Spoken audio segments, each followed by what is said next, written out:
우리가 새벽마다 히브리서를 통해서 예수님이 누구신지에 대해서 같이 계속 말씀을 보고 있습니다. 이것을 기독론, 그리스도론이라고 그렇게 이제 말씀을 드렸죠.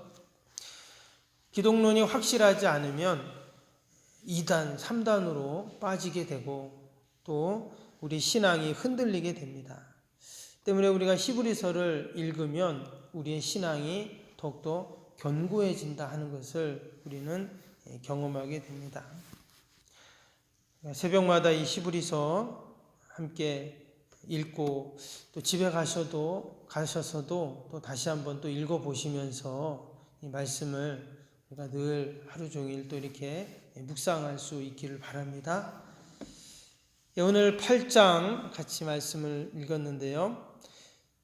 우리가 히브리서를 읽으면서 계속 예수님을 소개하고 또 이렇게 비유할 때 자주 등장하는 표현이 있습니다.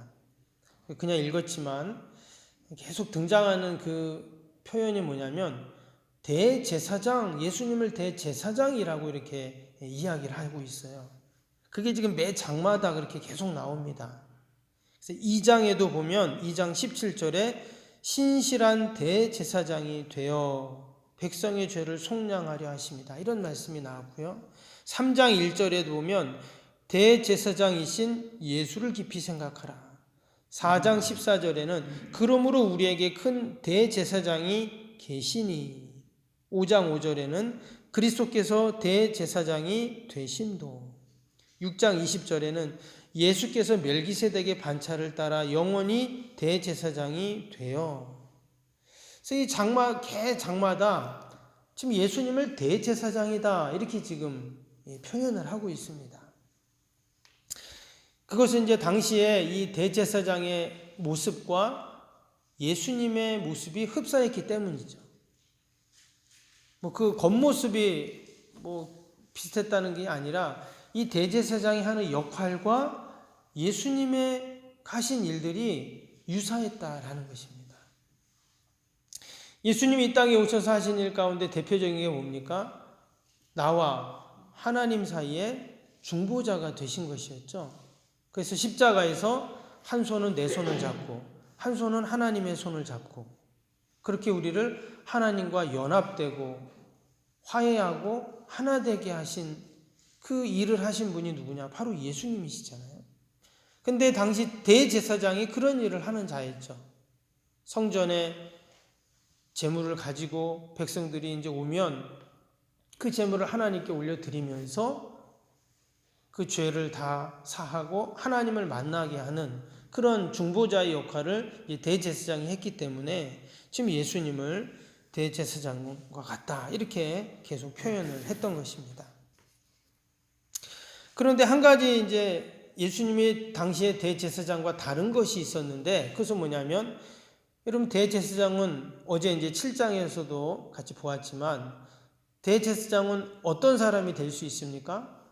아론의 자손을 통해 그 레위 지파에서 이 대제사장이 나오잖아요. 그런데 지금 예수님은 혈통적으로 유다 지파입니다. 그러니까 예수님이 대제사장이다 이런 말은 안 맞는 말이죠. 율법에 전혀 맞지 않는 그런 이제 말이 됩니다. 그럼에도 불구하고 예수님을 대제사장이다 이렇게 이제 히브리서는 이야기를 했단 말이에요. 지금 이 히브리서가 신약의 구약이라고 말할 정도로 수많은 구약의 말씀들이 지금 인용이 되고 있는데 예수님을 대제사장이라고 비유한다면 그것은 절대 안 맞는 말이거든요. 그래서 이야기한 사람이 누구냐? 바로 신비의 대제사장인 멜기세덱이라는 사람이 이제 등장을 하게 되죠. 어제 실장에도 나왔지만 창세기 14장에 아브라함이 그 북방의 오랑캐들을 물리치고 그 조카 롯을 구출해 오잖아요. 그때 이 아브라함을 맞이하면서 그를 축복하고 또 위로하고 격려했던 사람이 누구였습니까? 그 멜기세덱이라는 아주 신비의 대제사장이 이렇게 나오게 됩니다. 그래서 예수님은 어떤 분이시냐면 마치 그 멜기세덱과 같은 분이다. 멜기세덱의 반차를 따라 이어져 온 영적인 대제사장이다. 육적인 혈통적인 대제사장이 아니라 예수님은 그보다 더 탁월하신, 그보다 더 레벨이 높으신 바로 이 멜기세덱이라는 신비의 대제사장의 그 반열을 따라 오신 분이다. 이렇게 이제 표현을 한 것입니다. 근데 예수님이 정말 그러셨죠? 지치고 연약하고 또 나약한 이 세상에서 이리 치이고 저리 치이고 그런 우리들을 찾아오셔서 만나주시고 그 멜기세덱이 아브라함을 그렇게 격려하고 축복했던 것처럼 우리를 큰 위로와 또 격려와 은혜로 우리와 함께 하시는 또 은혜를 베풀어 주시는 바로 그 주님의 모습, 그 모습이 바로 멜기세덱 대제사장과 같은 모습이다. 이렇게 표현을 히브리서에는 하고 있는 것입니다. 오늘도 주님께서는 우리를 찾아오시고 늘 우리를 위로하시고 격려해 주시고 새 힘을 부어주시는 줄로 믿습니다. 그래서 영원한 우리의 대제사장 되신 그 주님으로 말미암아 우리가 기도할 때도 어떻게 기도합니까? 마지막에 예수님의 이름으로 기도합니다. 이렇게 기도하잖아요. 그래서 나로 말미암지 않고는 주님을 통해서 않고는 우리가 하나님 앞에 나아갈 수 없기에 늘 우리의 중보자, 영원한 중보자, 유일한 중보자 대신 우리가 그 주님을 의지하고 오늘 하루도 사는 줄로 믿습니다. 그리고 오늘 8장에는요, 한 가지 좀 더 이야기하는 게 있는데요. 이 대제사장과 관련된 말씀 중에 또 하나 중요한 게 뭐냐면 언약이라는 말입니다. 그래서 오늘 말씀해 보면 6절을 보세요. 6절을 보시면 그러나 이제 그는 더 아름다운 직분을 얻으셨으니 그는 더 좋은 약속으로 세우신 더 좋은 언약의 중보자시라 이랬습니다. 대제사장이 하나님과 우리 인간 사이에 중보자가 된다고 했는데 근데 예수님께서는 또 다른 중보자가 되시는데 언약의 중보자다 이런 표현을 썼습니다. 그러면서 밑에 보면 7절에 보면 첫 언약, 8절에는 새 언약, 또 9절, 10절, 13절 보면 계속 이 언약이라는 단어가 계속 나옵니다. 여러분 언약이 무슨 말입니까? 언약. 언약이라는 것은 약속하는 거잖아요. 그래서 우리가 예수님 오기 전 그러니까 구약의 말씀들을 우리가 옛 언약 이렇게 말하잖아요. 그래서 우리가 구약이라고 하는 말이 옛 언약이라는 말이잖아요. 신약은 예수님 오신 다음에 새로운 언약, 그래서 신약 이렇게 얘기를 하는데 그래서 옛 언약, 새 언약, 또 첫째 언약, 둘째 언약 그렇게 이제 히브리서에는 그렇게 지금 이야기를 하고 있습니다. 그런데 지금 예수님께서 뭐라 그랬냐면 예수님은 6절에 보니까 더 좋은 언약의 중보자다 이렇게 지금 말했어요. 더 좋은 언약이 있다는 거예요. 그래서 당시 대제사장이 하는 일 가운데 이 제사의 일을 하는 인도하고 이런 일을 했지만 또 한 가지는 건 뭐였냐면 백성들에게 언약을 잘 지킬 수 있도록 교육시키는 일을 누가 했냐? 이 제사장이 했다는 거예요. 그 이후에 이제 신약에 보면 서기관도 있고 우리 신약성에 보면 뭐 율법사도 나오고 많이 나오잖아요. 근데 그 후대에 이제 나온 사람들이고 원래는 이제 제사장들이 그 일을 다 했던 것이죠. 율법을 가르치고 또 제사를 드리고 뭐 이런 것들을 했던 것이죠. 그래서 예수님이 지금 더 좋은 언약의 중보자 또는 언약의 보증자가 되신다 하는 이 말씀은 바로 그 하나님의 말씀인 그 언약을 온전히 가르치고 온전하게 만드신 분이다. 이런 뜻입니다. 그래서 8절을 보세요. 8절에 뭐라고 했냐면 주께서 이르시되 볼지어다 날이 이르리니 내가 이스라엘 집과 유다 집에 더불어 새 언약을 맺으리라. 이런 말씀이 또 나왔습니다. 여기 보니까 새 언약이라는 말씀이 나오죠. 그래서 옛 언약, 새 언약, 첫째 언약, 둘째 언약. 그래서 예수님이 이 땅에 오신 이유가 뭐냐? 우리에게 새 언약, 더 좋은 언약을 주시기 위해 오셨다 하는 그런 지금 말씀을 하고 있습니다. 그것을 좀 보충 설명한 게 5절이에요. 5절 보세요. 위에 그들이 섬기는 것은 하늘에 있는 것의 모형과 그림자라 그랬어요. 지금까지 이스라엘 백성들이 붙잡고 있었던 그 언약, 율법이 모형과 그림자다 이렇게 말을 했어요. 근데 여러분 모형이 있고 그림자가 있으면 뭐가 있을까요? 실체가 분명히 있는 거죠. 그런데 마치 예수님께서 이 땅에 오셨는데 이제 실체가 왔다는 거예요. 더 좋은 언약을 가지고 오시고 그래서 예수님이 뭐라 하셨습니까? 나는 율법을 완성하러 왔다. 이런 표현을 쓰신 것입니다. 그럼 우리가 한 가지 의문을 갖는 게 뭐냐면 그러면 첫 번째 언약 그리고 그 옛 언약은 중요하지 않다는 말인가? 네, 그렇지 않습니다. 우리가 새 언약이 오기 전까지는 어때요? 옛 언약을 통해서 하나님을 만나는 거죠. 그래서 근데 새 언약 더 좋은 언약이 오면 어때요? 옛 언약은 빛을 잃게 되죠. 이것을 쉽게 이해할 수 있는 게 뭐냐면 우리가 옛날에는 집에서 촛불을 켰잖아요. 호롱불을 켰습니다. 근데 여러분 전기가 들어오면서 어때요?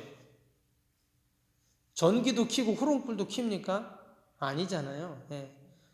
예전에 전기불이 없을 때는 호롱불이 너무나 좋았지만 전기불이 딱 들어오면 이제 호롱불은 끄는 거죠.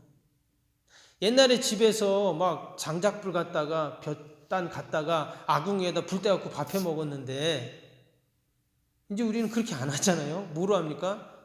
전기 밥통으로 하잖아요. 그죠? 아직도 아궁이에다가 자연인들은 그렇게 하더라고요. 근데 이제 밥통에다 하죠. 마치 율법을 완성하기 위해 이 땅에 오신 예수님이 이 땅에 오셨기 때문에 이제 그 더 좋은 언약, 새 언약을 우리는 붙잡는 것이죠. 바로 예수님께서 그런 분이라는 거예요. 혈통적인 대제사장이 있지만 그러나 영적인 대제사장이 되시는 우리 예수님께서 우리를 온전하게 하나님과 중보자가 되셔서 연합하고 하나 되게 하실 뿐만 아니라 우리가 그동안 붙잡고 의지하고 지키고 따라왔던 그 율법을 완성하기 위한 더 좋은 언약을 가지고 오신 그 복음을 가지고 오신 예수님을 의지하며 사는 것, 이것이 바로 이 환난의 때, 박해의 때, 또 이 광야 같은 세상에서 승리하는 비결이다라는 것을 지금 이 히브리서 기자는 이야기하고 있는 것입니다. 오늘도 우리가 의지할 분은 오직 예수님 한 분이신 줄로 믿습니다. 때때로 세상에 의지하고 붙잡는 것이 있지만 결국 그것은 어때요? 새 언약, 새 좋은 중보자가 오시면 마치 전기불이 들어오면 호롱불을 끄는 것처럼 좋은 밥통이, 전기밥통이 생겨서 이제 더 이상 아궁이에 밥을 하지 않는 것처럼 우리는 더 좋은 예수님을 붙잡고 그 복음을 의지하면서 우리가 사는 줄로 믿습니다. 마지막으로 오늘 10절에 보니까 이런 말씀이 나와요. 또 주께서 이르시되 그날 후에 내가 이스라엘 집과 맺은 언약은 이것이니 내 법을 그들의 생각에 두고 그들의 마음에 이것을 기록하리라. 나는 그들에게 하나님이 되고 그들은 내게 백성이 되리라. 예수님이 오셔서 더 좋은 언약, 새 언약을 주신 이유가 무엇인가? 결국 우리를 하나님의 백성이 되게 하기 위해서라는 거예요. 내가 하나님의 백성임을 알게 하기 위해서, 오직 하나님만을 섬기는 백성이라는 것을 알게 하기 위해서라는 거예요. 여러분, 환난과 박해가 있었던 그 시대에 이 말씀은 생명의 말씀이 되죠. 아, 내가 하나님의 백성이구나. 나는 끝까지 하나님을 섬기는 하나님의 자녀이구나. 이 믿음으로 견고해지면 어떤 환난이 와도, 박해가 와도, 어떤 상황이 되어도 능히 이길 수 있는 것이죠. 오늘도 저와 여러분 새 언약을 받은 자들이고 더 좋은 언약을 붙잡고 사는 자들인 줄로 믿습니다. 할렐루야. 내가 하나님의 백성이고 또 나는 하나님을 섬기는 하나님의 자녀임을 우리가 늘 기억하면서 오늘 하루도 믿음으로 승리하는 저와 여러분이 되길 주님의 이름으로 축복합니다. 기도하겠습니다.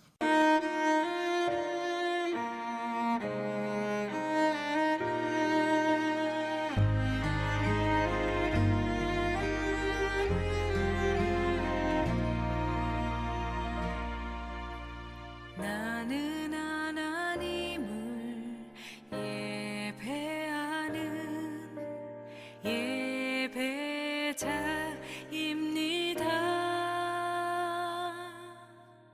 내가 서 있는 곳 어디서나 하나님을 예배합니다. 나는 하나님을 예배하는 예배자입니다.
시간